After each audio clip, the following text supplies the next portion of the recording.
We'll talk about that. It's quite poor.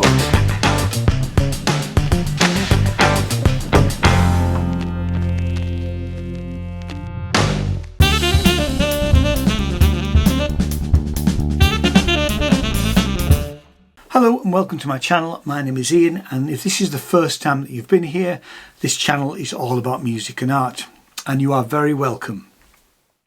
Now, this is a new series of videos that I'm doing about the iPad music instrument app GeoShred, because they've recently launched a new set of 6 instruments for the app. One's a tenor sax, a flute, oboe, clarinet, cello and a violin. And these are a collaboration with the company Audio Modeling, who produce SWAM instruments.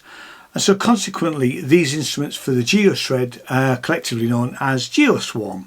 And what I want to do is I want to delve deep into each individual instrument and explore the additional techniques that can be applied, such as flutter and growl on the tenor sax, and bow pressure and position on the stringed instruments like the geo violin. I also want to explore the use of GeoSwarm with my MPE MIDI controlled audio instrument and see how the instrument compares to using the iPad screen as a touch interface.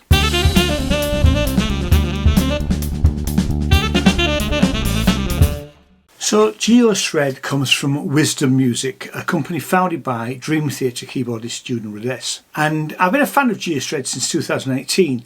And I've used it in live concerts with the instrument before. To buy GeoShred Pro for the iPad costs £23.99 UK pounds, and it'll be something equivalent in other countries.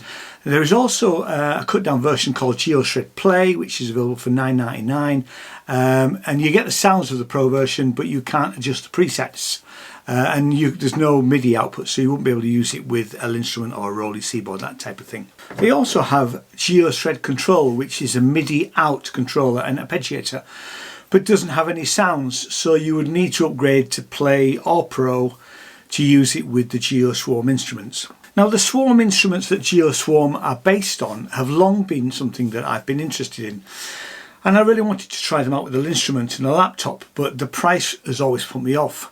The SWAM saxophones cost £225 or €250, and while it can't really be compared to the GeoTenorSaxes, as for your £225 you get a collection of 4 instruments with a standard saxophone quartet, a soprano, alto, tenor and baritone. With GeoSwarm you get 1 tenor sax. You can fundamentally adjust the expression with growl and flutter, and we'll get into having a look at that on the GeoTenorSaxes. And compared to the heavy price of the SWAM instruments, the cost of the GeoSwarm instruments are only £14.99 each. Or you can buy the whole collection of 6 instruments for £69.99. Whichever way you look at it, it's a bargain.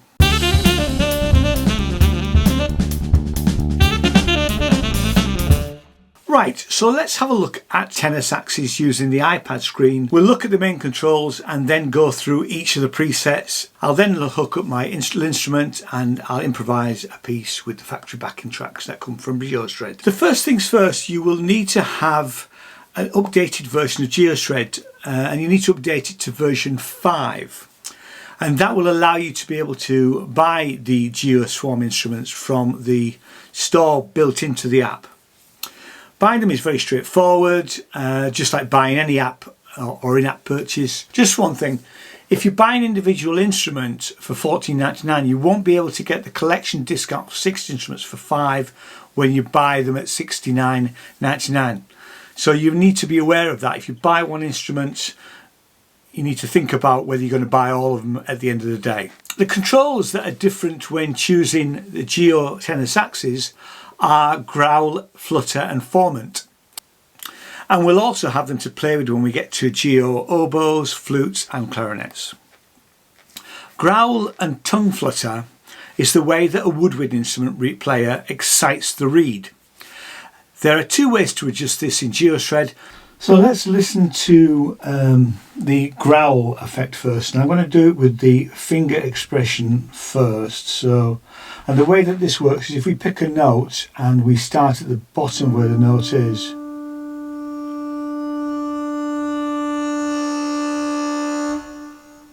we get more growl as we go up. Try that again.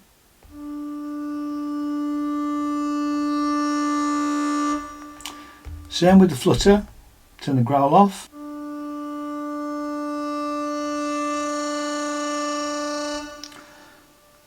Now you might argue is there a big difference between growl and flutter?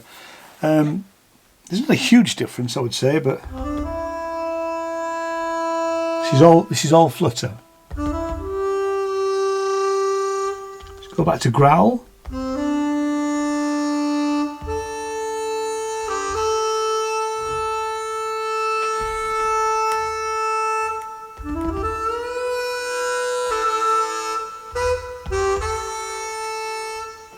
It has that sort of slightly growl, well, it's called growl for a reason, that sort of honkiness to it as well. Let's now try the same thing but using the expression. So if I press the note and then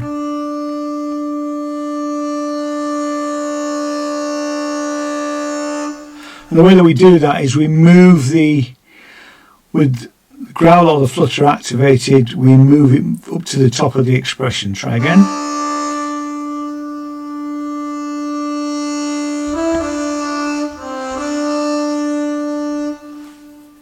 Now I find that using the finger expression is actually better for me, but you have the choice of using both really. So the formant is how a brass or woodwind player uses their mouth, cheeks, jaw, teeth and the shape that they make when they interface with the instrument. And on GeoShred the formant controls the embouchure, but if you use the expression pad it sounds a little gentler when pushed into the formant area.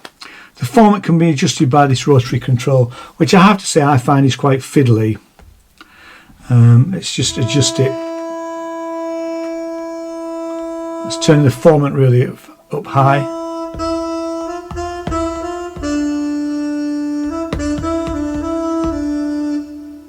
Let's bring it back down again.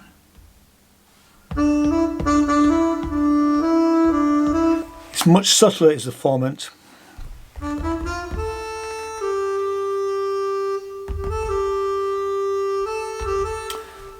One little help is that you can't play any notes that are outside the range of the instrument. So if I move the octave button up or down, I will come to some blank spaces where the notes would have been which are outside of the range.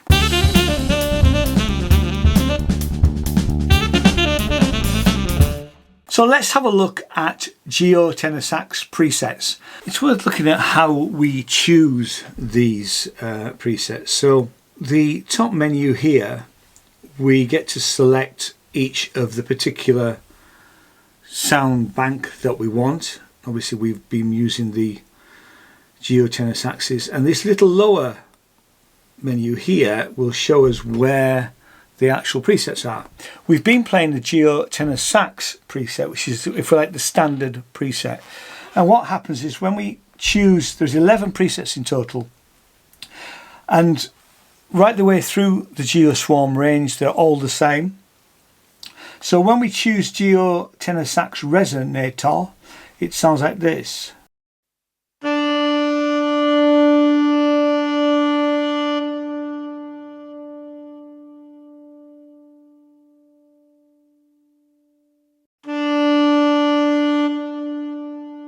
It seems to add a little bit more of a longer delay or a longer echo.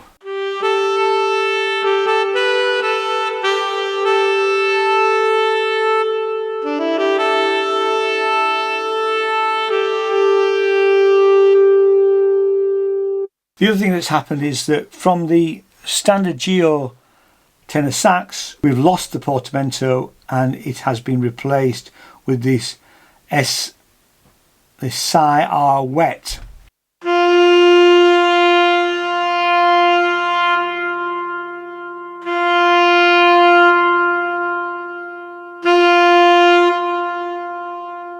I do find these rotary controls too fiddly, really, certainly when you're performing.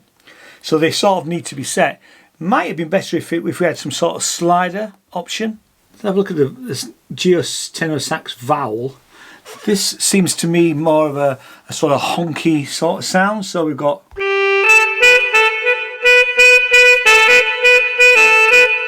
Now we've not got any growl or flutter in there, but we've got, and when I'm pressing harder, I'm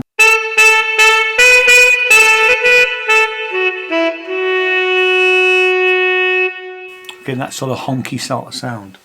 Let's try the next one, which is swell.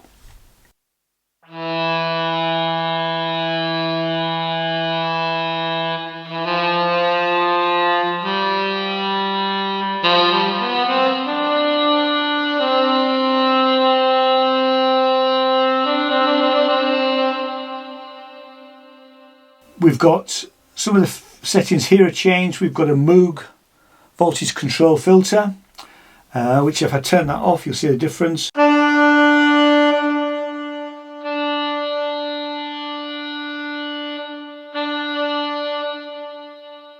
And we've also got the reverbs as well. Moving swiftly on, we're on to the diatonic, which is changing. Basically, it gets rid of all the sharps and flats. So all we've got are white notes if it was on a piano. So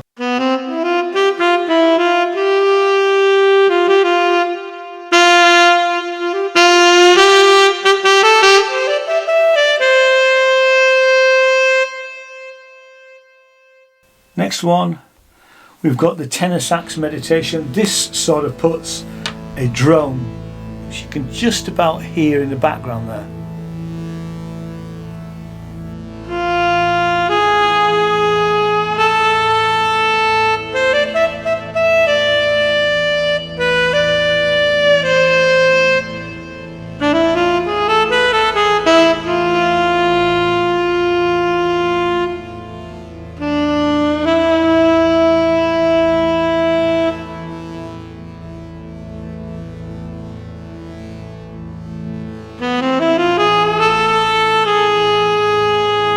Still got a growl.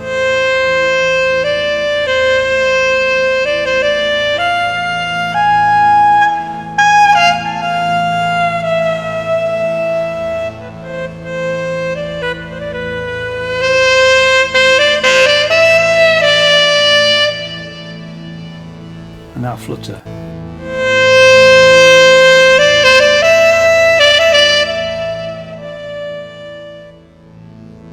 We've also got some resonance effect, and we've got this thing called Simper Resono enabled. We'll try that and see what that sounds like. We'll leave it on for the moment then.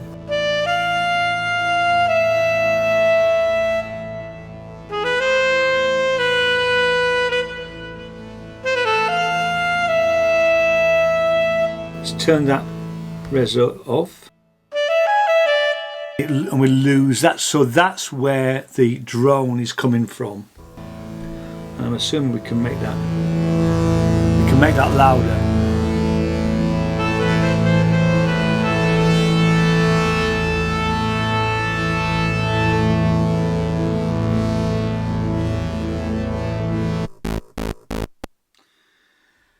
Our next preset is looper. So there's a built-in looper in here. You can create a loop and then overdub it, and you can overdub it as many times as you like, really. The minute you go off the preset, it loses it. I don't see any way that you can actually save it, so you'd have to record it. So let's start a loop.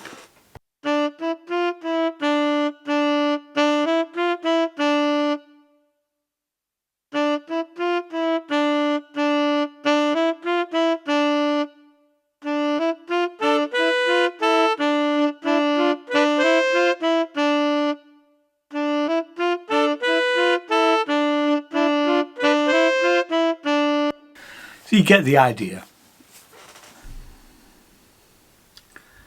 It's also worth mentioning that while we've got this little menu up, you'll see that on the GeoTenorSax meditation, it's turned red. That's because I altered some of the settings. Now, I've not saved those settings, but every time we alter some settings, it will turn the menu red so that we know we've done something different to it, and we can save those if we wanted to.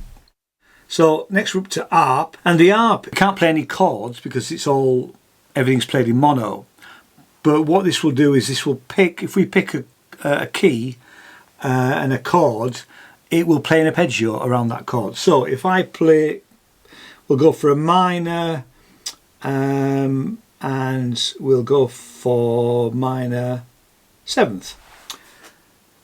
So, and I now press A, you'll see what happens.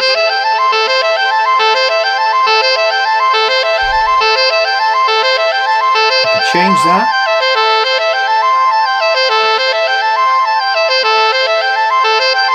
And I can even make it random.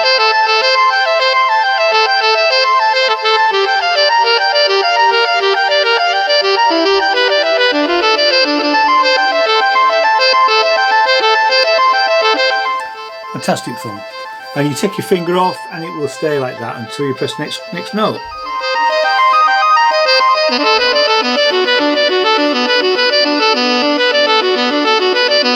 You also turn the latch off if you want to, and you can adjust the arpeggio rate.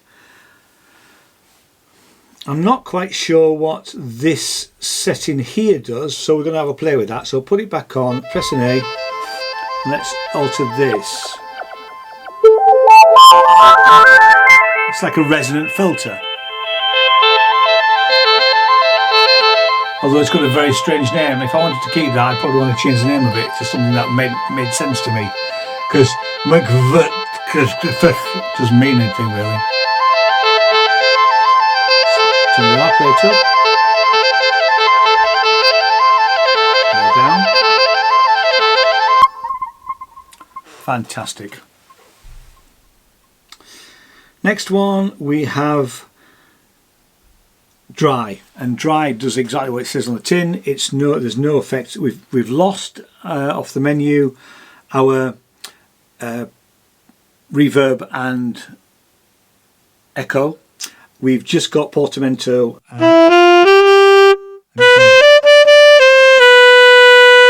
Very dry, which is fine.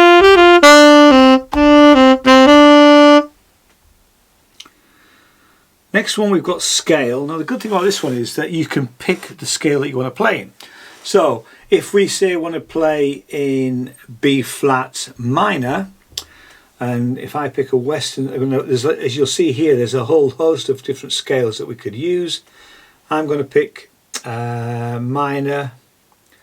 I'll go for a melodic minor actually, and you'll see that it doesn't block out all of the notes, but it shows you all of the notes that's in that scale. So I can still play these other notes that are not in that scale, but actually if I wanted to play that scale,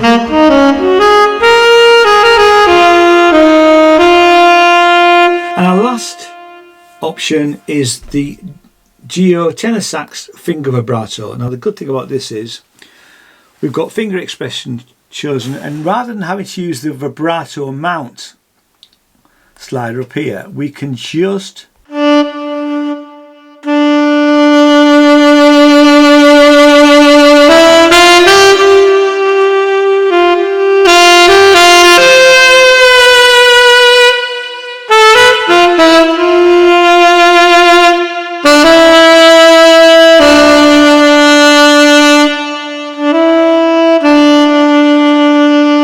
quite in the lower half, louder with more vibrato in the upper half.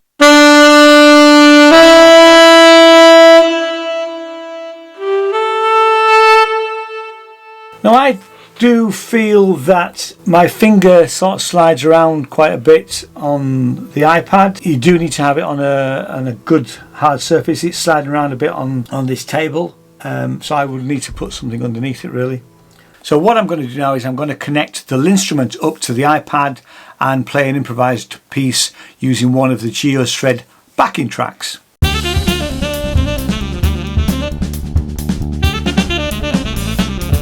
But we first have to set one of the backing tracks, and we select them by clicking on the three dots at the top right hand corner up here, and then we've got down the bottom here we've got set backing track or play backing track. So if I click on set, pops up this little menu here. We can import some backing tracks from iTunes, or if we've got one on file on the iPad we could do that, but there's a set of factory ones here and we're going to choose one of those. But just before we do that, we've got this section here which says preset or global. If I select preset, it will just play with the preset that I'm actually using. If I select global, it will play with anything. So I change it to something else. So we're gonna go for Shred House Blues, which is in the key of B flat. So now we'll connect up the little instrument.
much for watching, and I hope you like this video, and in the next video we'll be having a look at the Geo clarinets.